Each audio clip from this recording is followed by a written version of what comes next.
Alright guys, I didn't really need to do this for the stabilizer steering strut, but I just wanted to let everybody know that when I did the lift kit, I did do it properly according to these instructions.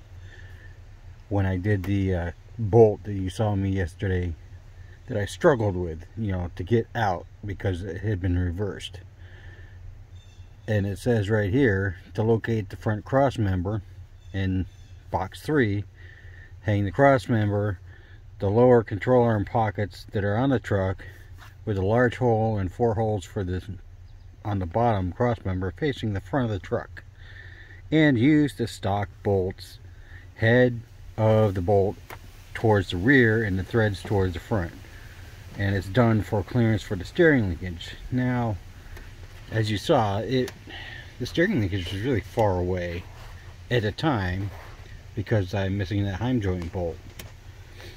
And I did call a rough country. They're supposed to be shipping me out another whole assembly. But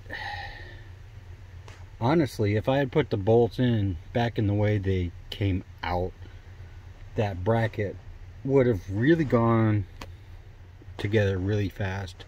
Probably would have taken like 2 minutes. And we're gonna go into the truck here for a minute.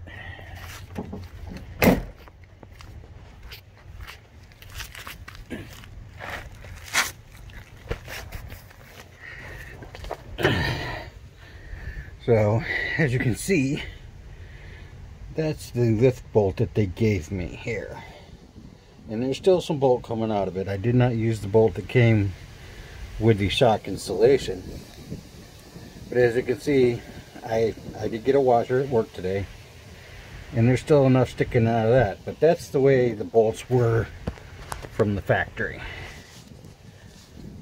and I followed the lift kit instructions and did it according to what they say. And then I ended up having to turn around and spend 20 minutes beating the bolt back out to get this shock bracket to mount. So I don't really know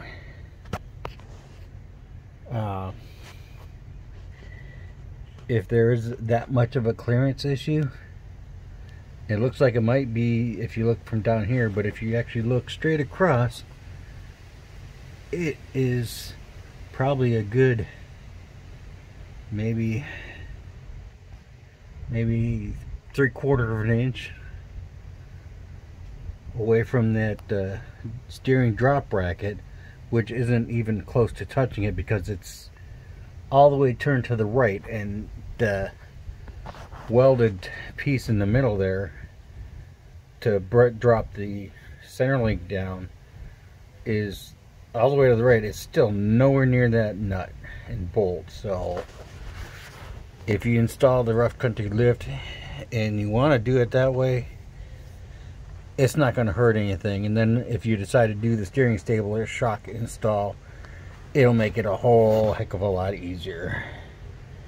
So I just wanted to show you guys that and let you guys know that I did follow the instructions when I did the lift. And had I just put the bolts back in normally, it wouldn't have hurt anything, and I wouldn't have spent 20 minutes beating that bolt out and just to turn it around. And the bolt they gave me is still in the box with the shock that the shock came in, because both these bolts are actually long enough. And I might do something different with it later. Maybe get another long bolt and put them both in there, but it depends on how it works. So I just wanted to give everybody a little update, and well, look at that. See, I told you I had some nice illegal train horns in my state. And there they are, and I tell you what, they're loud. They're not horn blasters, $2,000 set, but they're loud enough. Anyways, so I just wanted to make this little update here today to know that you can put those bolts in either way. It's not going to hurt the steering linkage or anything.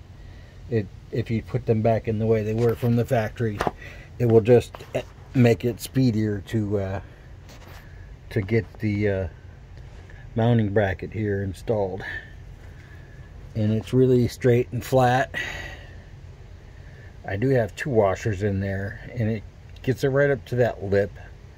And then my new washer that I got home today. So till the next video, y'all have fun.